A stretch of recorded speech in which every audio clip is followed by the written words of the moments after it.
എൻ്റെ പേര് ലത.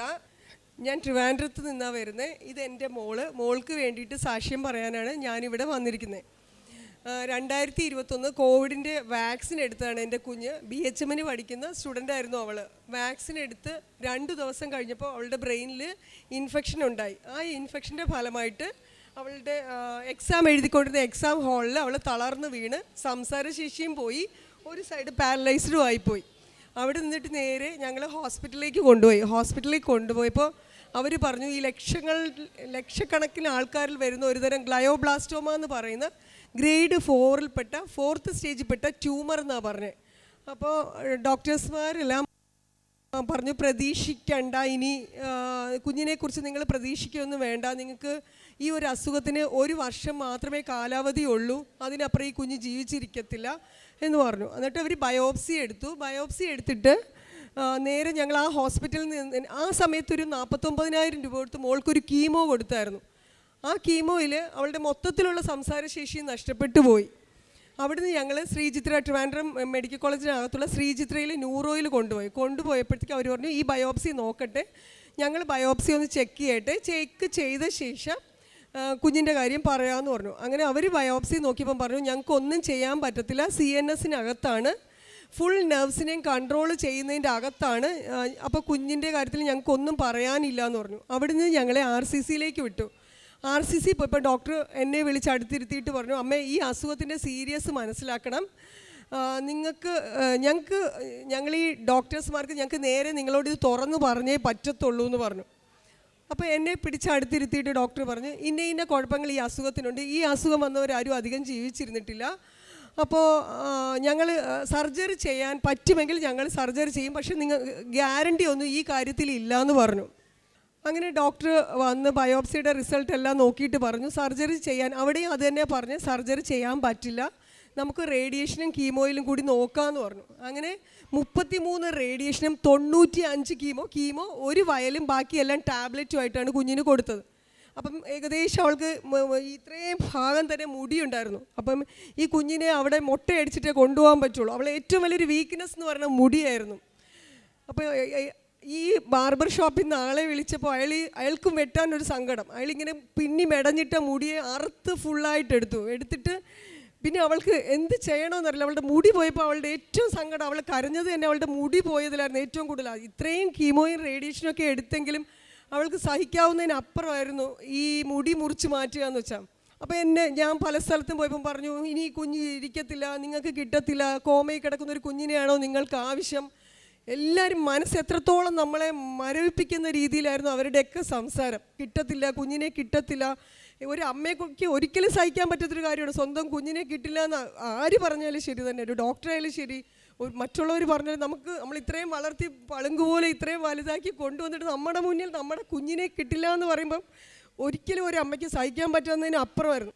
ആ സംസാരത്തിൽ നിന്നിട്ടാണ് എൻ്റെ കുറേ ഫ്രണ്ട്സും, മോൾ ഭയങ്കര ക്രിസ്ത്യൻ വിശ്വാസിയായിരുന്നു, അവൾ പഠിച്ചത് ക്രിസ്ത്യൻ കോളേജിലുമായിരുന്നു.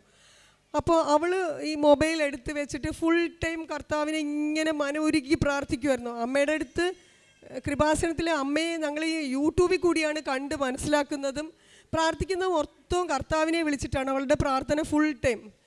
അങ്ങനെ ഞങ്ങളുടെ ഫ്രണ്ട്സൊക്കെ പറഞ്ഞു നീ ഒരു കാര്യം മോളെയും കൊണ്ട് നമുക്ക് പള്ളികളിൽ കൊണ്ടുപോകാം. അങ്ങനെ ഞാൻ മോളെയും ഈ തളർന്നു കിടക്കുന്ന കുഞ്ഞിനെ എടുത്ത് കാറിനുള്ളിൽ ഇരുത്തി ഞങ്ങൾ പള്ളികളിൽ പോകുമ്പോൾ അവിടെ ചെല്ലുമ്പോൾ ഈ കുഞ്ഞിനെ കാണുമ്പോൾ തന്നെ എല്ലാ അച്ഛന്മാരും വന്നിട്ട് മോളുടെ തലയിൽ തൊട്ട് അനുഗ്രഹിച്ചിട്ട് പറയും ഒന്നും വരത്തില്ല മോളെ, നിനക്കൊന്നും വരില്ല, നീ പെട്ടെന്ന് റിക്കവറായി വരും. അവരുടെ ആ വാക്കുകളിലാണ് ശരിക്കും ഞാൻ ഏറ്റവും കൂടുതൽ മുറുകി പിടിച്ചിരുന്നത്.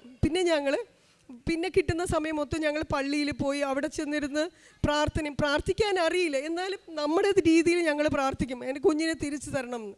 അങ്ങനെ കോവിഡ് സമയമായതുകൊണ്ട് ഞങ്ങൾ ഓൺലൈൻ വഴി ഉടമ്പടി എടുത്തായിരുന്നു കുഞ്ഞിന് വേണ്ടിയിട്ട്. അപ്പം എന്നിട്ട് ഞങ്ങൾ കൃപാസനത്തിൽ 2022 നവംബറിൽ ഇവിടെ കൊണ്ടുവന്നായിരുന്നു 12ന്. കഴിഞ്ഞ നവംബർ മാസം 12-ാം തീയതി ഞങ്ങൾ ഇവിടെ കൊണ്ടുവന്നു. അതിനു മുമ്പേ മോളുടെ MRI സ്കാൻ എടുത്തായിരുന്നു. 1ാമത്തെ സ്കാനിങ്ങിൽ അവർ പറഞ്ഞു രക്ഷപ്പെടുത്താൻ പറ്റില്ല.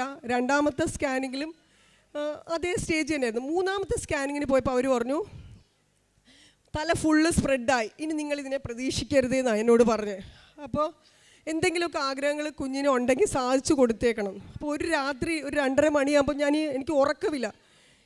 ഏത് നിമിഷവും എൻ്റെ കണ്ണിന് മുന്നിൽ സാധിക്കും. അപ്പം ഞാൻ ഈ ഉണർന്നിരുന്ന് ഇങ്ങനെ കർത്താവിനെ വിളിച്ച് പ്രാർത്ഥിക്കും. എന്നിട്ട് അവളുടെ നെഞ്ചിലിങ്ങനെ കൈവയ്ക്കും. ജീവനുണ്ടോ എന്നുള്ളൊരു വെപ്രാളം കാരണം ഞാനിങ്ങനെ ഉണർന്നിരിക്കുമായിരുന്നു. അത് കഴിഞ്ഞിട്ട് രാത്രി ഒരു 2:30 മണിയപ്പോൾ എന്നോട് എണീച്ചിട്ട് പറഞ്ഞു, അമ്മ നമുക്ക് ഇവിടുന്ന് ഒന്ന് മാറാമോ, ഈ വീട്ടിൽ നിന്ന് ഒന്ന് മാറാമോ എന്ന് ചോദിച്ചു. ഞാൻ ചോദിച്ചു, മക്കളെ ഇത്ര പെട്ടെന്ന് നീ എന്നോട് ഇങ്ങനെ പറഞ്ഞാൽ ഞാൻ എവിടെ പോയി വേറെ പെട്ടെന്ന് മാറും? എന്താണെന്നറിയില്ല. പിറ്റേ ദിവസം തന്നെ ഡോക്ടർ പറഞ്ഞതാണ്, എന്താണോ ആഗ്രഹം, വലിയ ആഗ്രഹങ്ങളല്ല ഡോക്ടർ സാധിച്ചു കൊടുക്കാൻ പറഞ്ഞത്, എങ്കിൽ പോലും ഒരു അമ്മയെ കൊണ്ട് സാധിച്ചു കൊടുക്കാൻ പറ്റുന്ന കുറച്ച് ആഗ്രഹങ്ങളുണ്ടല്ലോ. ഞാൻ ഒന്നും ചിന്തിച്ചില്ല. മാർച്ച് മാസം 3-ാം തീയതി അത് എൻ്റെ വീടിന് സമീപത്ത് തന്നെ ഏകദേശം ഒരു 5-10 മിനിറ്റ് നടന്നു പോകുന്ന സ്ഥലത്ത് പോയി ഞാനൊരു 5.25 സെൻറ്റ് മേടിച്ചു. പക്ഷേ എനിക്കിനി ഭൂമിയിൽ വേറെ ഒന്നുമില്ല, ഞാനീ സമ്പാദിക്കുന്നതൊന്നും എൻ്റെതല്ല, എൻ്റെ പിള്ളേരുടെ ആഗ്രഹം മാത്രം എനിക്ക് സാധിച്ചു കൊടുക്കണം. ഞാനൊരു 5.25 സെൻറ്റ് സ്ഥലം മേടിച്ചു. ഒറ്റ മനുഷ്യർ പറഞ്ഞില്ല. രാവിലെ RCC പോവും, റേഡിയേഷൻ എടുക്കും, തിരിച്ചു വരും. ഈ വസ്തുവിൽ ഒരു പ്ലാൻ വരച്ചു. ഓൺലൈൻ വഴി ഫ്രണ്ട്സിനോട് പറഞ്ഞു, അവർ സാങ്ഷൻ മേടിച്ചു തന്നു. ഇവളെ കൊണ്ടുവന്ന് വീട്ടിൽ നിന്ന് റേഡിയേഷൻ കഴിഞ്ഞ് കൊണ്ടിരുത്തിയിട്ട് ഞാൻ ആ വസ്തുവിൽ മേസ്ത്രിമാരെ വിളിച്ച് പണിക്കാരെ വെച്ച് ഞാൻ എൻ്റെ ഇഷ്ടത്തിനനുസരിച്ച് ഞാൻ ഏത് ദിക്കിൽ ഏത് കോർണറിൽ നിന്നാലും എൻ്റെ കുഞ്ഞിനെ കാണുന്ന രീതിയിൽ ഞാനൊരു വീട് മാർച്ച് 3-ാം തീയതി പണി തുടങ്ങി. ജൂൺ 19-ന് ഞാൻ ആ വീട്ടിനകത്ത് എൻ്റെ കുഞ്ഞിനെയും കൊണ്ട് കയറി. ആ വീട് പണിയുന്ന സമയത്ത് മേസ്ത്രിമാർ ക്രിസ്ത്യൻസ് ആയിരുന്നു. അവരോട് പറഞ്ഞു, ആരും കാണണ്ട, ഞാൻ ഈ തരുന്ന കുരിശല്ല എൻ്റെ ഈ വീട്ടിനകത്ത് ഇട്ടേക്കണമെന്ന്. അവരതുപോലെ അനുസരിച്ച് കുഞ്ഞ് എവിടെ ഇരുന്നാലും കാണുന്ന രീതിയിൽ ഒരു പ്ലാൻ ഞാൻ പൂർത്തിയാക്കി. അടുത്ത ഓഗസ്റ്റ് 17-നാണ് എൻ്റെ മോളുടെ സ്കാനിങ്. അതിനു മുമ്പേ എൻ്റെ ഈ കുഞ്ഞിനെ വീട്ടിനകത്ത് കൊണ്ട് കയറ്റണം.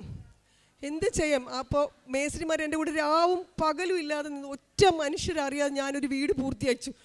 എൻ്റെ റിലേറ്റീവ്സോ എൻ്റെ ബ്രദറോ എൻ്റെ ഒറ്റ മനുഷ്യരും അറിയില്ല, എൻ്റെ കൂട്ടുകാർ, എൻ്റെ തൊട്ടടുത്തിരിക്കുന്ന നെയ്ബേഴ്സ് പോലും അറിയാതെ ഞാനൊരു വീട് പൂർത്തിയാക്കിയിട്ട് കുഞ്ഞിനെ കൊണ്ട് കയറിയിട്ടാണ് ഞാൻ എല്ലാവരോടും പറഞ്ഞു ഞാനിങ്ങനെ വീട് മാറിയെന്ന്. കാരണം ഞാൻ ആ സമയത്തൊരു വീട് വയ്ക്കാൻ പോവുകയാണെന്ന് പറഞ്ഞു കഴിഞ്ഞാൽ ആരും എന്നെ സമ്മതിക്കത്തില്ല. കുഞ്ഞിൻ്റെ കാര്യമാണോ നിനക്ക് വലുത്, നിനക്ക് വീടാണോ ആവശ്യമെന്ന് അവരെല്ലാവരും ചോദിക്കത്തുള്ളൂ.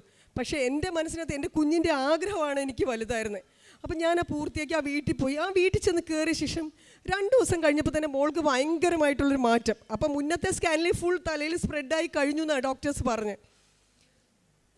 പിന്നെ അവളുടെ മാറ്റങ്ങൾ എനിക്ക് ഭയങ്കരമായിട്ട് തോന്നി. ഞാൻ പിന്നെ ഡോക്ടേഴ്സ് തന്ന മരുന്നിൽ നിന്ന്, അതിപ്പോൾ ഇവിടെ പറയാമോന്നറിയില്ല, കുറച്ച് ടാബ്ലറ്റ് ഡോസിനെ ഞാൻ മാറ്റി കുറച്ച് കൊടുത്തു. ഞാനൊരു ഹോസ്പിറ്റലിൽ വർക്ക് ചെയ്യുന്ന ആളാണ്. അപ്പോൾ എനിക്ക് കുറച്ചൊക്കെ മെഡിസിൻസിനെ കുറിച്ചൊക്കെ ചെറുതായിട്ടൊക്കെ കാര്യങ്ങൾ അറിയാമായിരുന്നു. ആ മെഡിസിൻസിൽ നിന്ന് ഡോസ് കുറച്ച് മാറ്റിയിട്ട് ഞാൻ മോളെ ആ വീട്ടിലിരുത്തി തന്നെ ഞങ്ങൾ പ്രാർത്ഥന 24 hours പ്രാർത്ഥനയും കാര്യമായിട്ട് നടന്നു. എൻ്റെ ഫ്രണ്ട്സിനോട് എല്ലാവരോടും പ്രാർത്ഥിക്കാൻ പറഞ്ഞു. അങ്ങനെ ഓഗസ്റ്റ് 17-ാം തീയതി ഇടന്ന് MRI എടുക്കാൻ പോയി. MRI എടുക്കാൻ പോയപ്പോൾ ഡോക്ടേഴ്സ്മാർ പറഞ്ഞു, MRIയിൽ ആ സ്പ്രെഡായ സ്ഥലത്ത് ഒരു പഴയ ഓപ്പറേഷൻ ചെയ്ത റിപ്പോർട്ട്സ് ഉണ്ടെങ്കിൽ കൊണ്ടുവരണമെന്ന് പറഞ്ഞു. പക്ഷേ ഓപ്പറേഷൻ ചെയ്യാൻ പറ്റാത്ത സ്റ്റേജ് ആയിരുന്നു. അപ്പം ഞാൻ പറഞ്ഞു, ഡോക്ടർ ഞാൻ മോൾക്ക് സർജറി ഒന്നും കഴിഞ്ഞിട്ടില്ല. പറഞ്ഞു ഇല്ല, പഴയ റിപ്പോർട്ട്സുമായിട്ട് ഇപ്പം എത്രയും പെട്ടെന്ന് ഹോസ്പിറ്റലിൽ വരണമെന്ന് പറഞ്ഞു. ഞാൻ ആ ഹോസ്പിറ്റലിൽ റിപ്പോർട്ടുമായി പോയപ്പോൾ റേഡിയോളജിസ്റ്റ് പറഞ്ഞു, പഴയ MRIയും ഈ MRIയും തമ്മിൽ നോക്കിയിട്ട് ഒന്നും ഇതിൽ കാണുന്നില്ല, നിങ്ങൾ ഡോക്ടറെ അടുത്ത് പോവാൻ. സത്യത്തിൽ ഞാനിങ്ങനെ വണ്ടി ഓടിച്ച് പോകണമെങ്കിൽ എൻ്റെ മനസ്സിലെ വിചാരം ഞാൻ ഏതെങ്കിലും ബസ്സിൻ്റെ അടിയിലാവും. ഈ റിപ്പോർട്ട് അറിയുന്നതോട് ഞാൻ ഏതെങ്കിലും ബസ്സിൻ്റെ അടിയിലാവും, ഞാൻ മരിക്കും. എനിക്ക് അത് മാത്രം, എനിക്ക് കയ്യോ കാലോ വിറയ്ക്കുന്ന, ആരും കൂടെയില്ല. ഞാൻ ആരോടും പറഞ്ഞില്ല, കൂട്ടിന് എല്ലാവരും വരും, പക്ഷെ ഞാൻ ആരോടും പറഞ്ഞില്ല. റിപ്പോർട്ടിൽ എന്താണെന്ന് ഞാൻ മാത്രം അറിഞ്ഞാൽ മതി, മറ്റുള്ളവരെ വേദനിപ്പിക്കരുത് എന്നൊരു ചിന്ത മാത്രമേ എൻ്റെ മനസ്സിനകത്ത് ഉണ്ടായിരുന്നുള്ളൂ. പോയി റിപ്പോർട്ട് അറിഞ്ഞപ്പോൾ പിന്നെ സന്തോഷമാണോ എനിക്കെന്താണെന്നറിയില്ല. ഞാൻ എൻ്റെ തിരിച്ച് വീട്ടിൽ വന്ന് കർത്താവിനോട് നന്ദി പറഞ്ഞിട്ടാണ് ഞാൻ ഇവിടെ വന്ന് ഉടമ്പടി എടുക്കുന്നതിന്. ഓഗസ്റ്റ് 17-ാം തീയതി ആയിരുന്നു 4ാമത്തെ സ്കാനിങ്. നവംബർ 12-ാം തീയതി ഞങ്ങൾ ഇവിടെ വന്നു. അമ്മയോട് കരഞ്ഞു പറഞ്ഞു, ഇവിടെ സത്യത്തിൽ ഞങ്ങൾ ഹിന്ദുക്കളല്ലേ, മാതാവിനെ എൻ്റെ കയ്യിൽ ഇവിടം വരെ കൊണ്ടെത്തിക്കാൻ തന്നെ എൻ്റെ കയ്യിൽ മാതാവിനെ കിട്ടി. പ്രാർത്ഥിച്ചു, അച്ഛനെ കണ്ടു, അച്ഛൻ മോളെ അനുഗ്രഹിച്ചു, മോൾ ഇവിടെ വന്ന് സാക്ഷ്യം പറയണമെന്ന് പറഞ്ഞു. അപ്പം ഞാനിവിടെ 6 നിയോഗം വെച്ചായിരുന്നു. ആ 6 നിയോഗത്തിലും ഇവിടുന്ന് അവിടെ എത്തും മുമ്പേ ഒരു കാര്യം നടന്നു, ഫോണിൽ കൂടി ഒരു കാര്യം നടന്നു. പിന്നെ പോയിട്ട് 5 കാര്യം ഉണ്ടായിരുന്നു, മോളെ തൊഴിച്ച് 4 കാര്യം ഉണ്ടായിരുന്നു. ആ 4 കാര്യവും എന്നെ സംബന്ധിച്ച് പെട്ടെന്ന് തന്നെ നടന്നു. എനിക്കറിയില്ല, ഞാൻ ഇന്നും വിശ്വസിക്കുന്നു എൻ്റെ അമ്മ എനിക്ക് തന്നൊരു എന്താ പറയണ്ട ഒരു ഭാഗ്യമാണ്. വലിയ കാര്യങ്ങളൊന്നുമല്ല, എങ്കിൽ പോലും ആ വച്ച നിയോഗങ്ങളെല്ലാം നടന്നു. ലാസ്റ്റ് ഉള്ളതായിരുന്നു ഈ 8-ാം തീയതിയുള്ള MRI സ്കാൻ.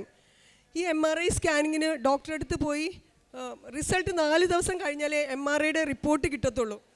3 ദിവസം ഇപ്പം ഞാൻ എല്ലാ സ്ഥലത്തു നിന്ന് റെക്കമെൻഡ് ചെയ്തു എൻ്റെ കുഞ്ഞിൻ്റെ റിപ്പോർട്ട് ഒന്ന് പെട്ടെന്ന് കിട്ടണേ, എനിക്കങ്ങ് ഇരിക്കാൻ വയ്യ, നിൽക്കാൻ വയ്യ, രാത്രിയിൽ ഉറക്കമില്ല, എനിക്ക് റിപ്പോർട്ട് കാണണം, എന്നെ എന്തായാലും മാതാവ് സഹായിക്കും എന്ന് എനിക്ക് ഉറപ്പുണ്ടായിരുന്നു.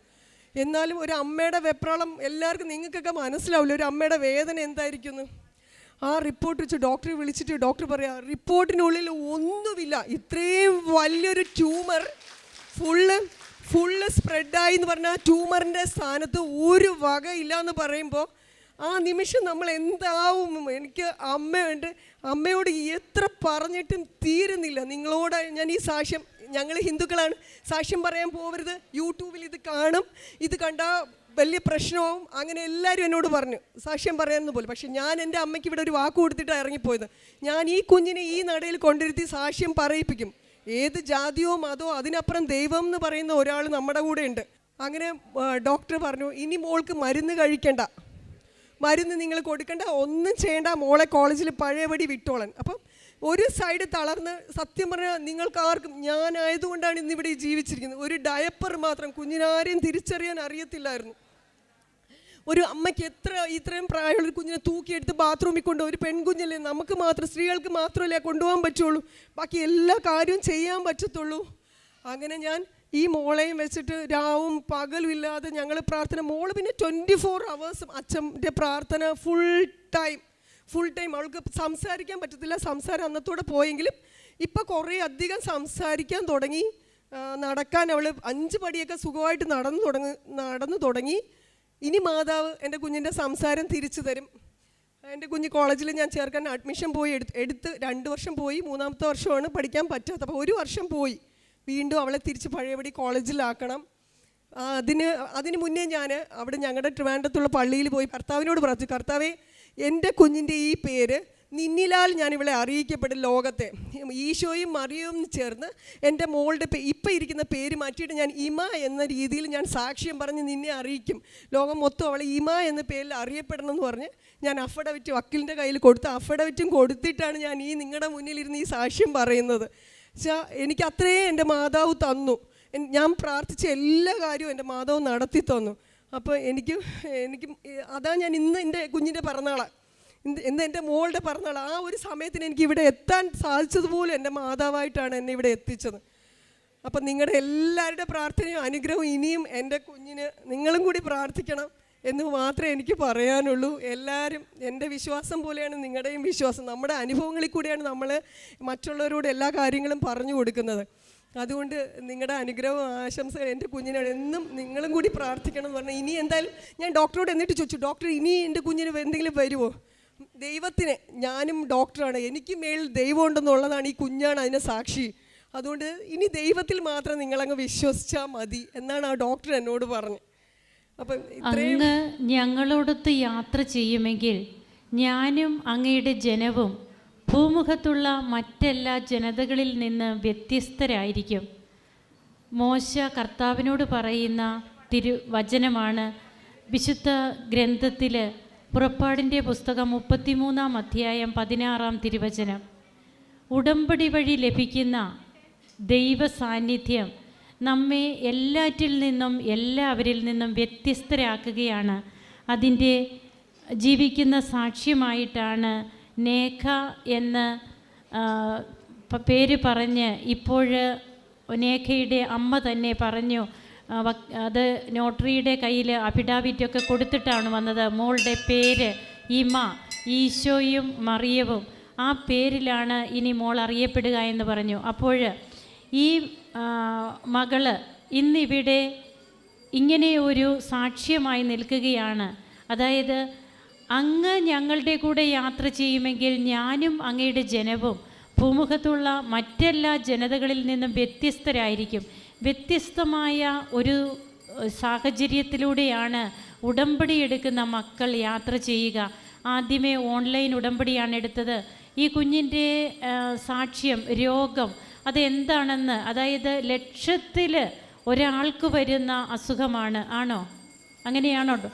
അങ്ങനെയാണ് ഡോക്ടർ പറഞ്ഞത്. ഈ അസുഖത്തിൻ്റെ പേര് ഗ്ലയോബ്ലാസ്റ്റോമ എന്നാണ് പറയുന്നത്. ഗ്രേഡ് 4 പെട്ടൊരു ട്യൂമറാണ്. അതായത് നിപ്പിൽ തല ഫുള്ള് സ്പ്രെഡ് ആകുന്നൊരു ട്യൂമറാണ്. അതിങ്ങനെ ലക്ഷക്കണക്കിന് ആൾക്കാരിൽ ഒരാൾക്കേ വരുള്ളൂ. ഇത് പക്ഷേ ഞാൻ കോവിഡ് എടുത്തതിൻ്റെ സെക്കൻഡ് ഡേ ആണ്. മോൾ അതുവരെ ഓടിച്ചാടി കോളേജിലും പറന്ന് നടക്കുന്ന ഒരു കൊച്ചായിരുന്നു. അപ്പോൾ ഈ കോവിഡ് എടുത്ത് കോവിഡിൻ്റെ വാക്സിൻ എടുത്ത് സെക്കൻഡ് ഡേ തൊട്ട് മൂക്കിന്ന് ഫസ്റ്റ് ജലദോഷം പോലെ വന്നു. ആദ്യം ഒരു കർച്ചീഫായി, പിന്നെ ഒരു ടവലായി, പിന്നെ ഒരു ബെഡ്ഷീറ്റായി. അവളുടെ മൂക്കിൽ നിന്ന് വരുന്ന വെള്ളം പിഴിഞ്ഞെടുക്കാൻ മാത്രം. പിന്നെ കയ്യിൽ നിന്ന് പേന റെക്കോർഡ്സ് എഴുതിക്കൊണ്ടിരിക്കുമ്പം പേന തൊഴിഞ്ഞു പോയി. കാല് നമ്മൾ പൂച്ചയെ അടിച്ചാൽ എങ്ങനെ അടിച്ചിട്ട പോലെ വലിച്ചിഴച്ചാണ് കുഞ്ഞ് കോളേജിൽ വരുന്നത്. അവിടെ നിന്നാണ് ഞങ്ങൾ ട്രിവാൻഡ്രത്ത് ഹോസ്പിറ്റലിൽ കൊണ്ടുപോകുന്നതും ഈ ബയോപ്സി എടുക്കുന്നതും ഈ അസുഖം കണ്ടുപിടിക്കുന്നതും എല്ലാം. പക്ഷെ ഞാൻ ഇപ്പോഴും വിശ്വസിക്കുന്നില്ല എൻ്റെ കുഞ്ഞിനൊരു അസുഖമില്ല എന്ന് വിശ്വസിക്കുന്ന ഒരു അമ്മയാണ് ഞാൻ. കാരണം എൻ്റെ കുഞ്ഞിന് അങ്ങനെ വരണമെങ്കിൽ എനിക്ക് എന്തെങ്കിലും ഒരു സിംറ്റം, ആ അസുഖത്തിന് മുന്നേ കുഞ്ഞിന് തലവേദനയോ അല്ലെങ്കിൽ വേറെ എന്തെങ്കിലും ഒരു സിംറ്റം അറിയണം. അവൾക്ക് തലവേദനയോ അങ്ങനെ ഒരു അസുഖം പൊതുവേ അവൾക്കില്ല. പിന്നെ ഇതെങ്ങനെ വന്നു എന്ന് എനിക്കറിയില്ല. ചിലപ്പം ദൈവം എന്നെ പരീക്ഷിക്കാൻ വേണ്ടി വിട്ടു തന്നതായിരിക്കും. എൻ്റെ കുഞ്ഞിനെ എങ്ങനെ ലോകം അറിയാൻ വേണ്ടിയിട്ട് വിട്ടു തന്നതായിരിക്കും. അങ്ങനെ മൂന്നാമത്തെ MRIയിൽ എല്ലായിടത്തും സ്പ്രെഡായി എന്നാണ് ഡോക്ടർ പറയുക. അങ്ങനെ സ്പ്രെഡായതാണ് ഇപ്പോൾ വീണ്ടും സ്കാനിങ് ഒക്കെ നടത്തി ഇവിടെ വരുമ്പോൾ കുഞ്ഞിന് അങ്ങനെ ഒരു അസുഖമേ ഇല്ല, അതിൻ്റെ ഒരു സ്കാർ പോലും കുഞ്ഞിനില്ല എന്നാണ് ഇപ്പോൾ സ്കാനിങ് റിപ്പോർട്ടിൽ പറഞ്ഞ് ആ മകളെയും കൊണ്ടാണ് ഇവിടെ വന്ന് ഈ അമ്മ സാക്ഷ്യപ്പെടുത്തുക. അപ്പോൾ നമുക്കിവിടെ കാണുവാൻ കഴിയുക സമയ ചുരുക്കത്തിൻ്റെ അമ്മ, ടൈം ഷോർട്ടനിങ്. അതായത് ഇത് ഡോക്ടേഴ്സ് പറഞ്ഞത് ഈ കുഞ്ഞ് കുറച്ച് നാളുകളെ ജീവിക്കുകയുള്ളൂ എന്ന് പറഞ്ഞു ഇവിടെ. അതുപോലെ തന്നെ ഒരു വലിയ ട്രീറ്റ്മെൻറ്റ് എടുത്താലും അതിൽ പ്രത്യേകിച്ചൊന്നും ഉണ്ടാകാൻ വഴിയില്ല എന്നുള്ള രീതിയിലൊക്കെ ഡോക്ടേഴ്സ് അഭിപ്രായപ്പെട്ട കുഞ്ഞാണ് ഇപ്പോൾ ഇവിടെ ഇരിക്കുക. അമ്മയുടെ മാധ്യസ്ഥം, അതിലൂടെ ഈശോ വർഷിക്കുന്ന കൃപകൾ, അതിൻ്റെ ഒരു സാക്ഷിയാണ് ഈ മകൾ.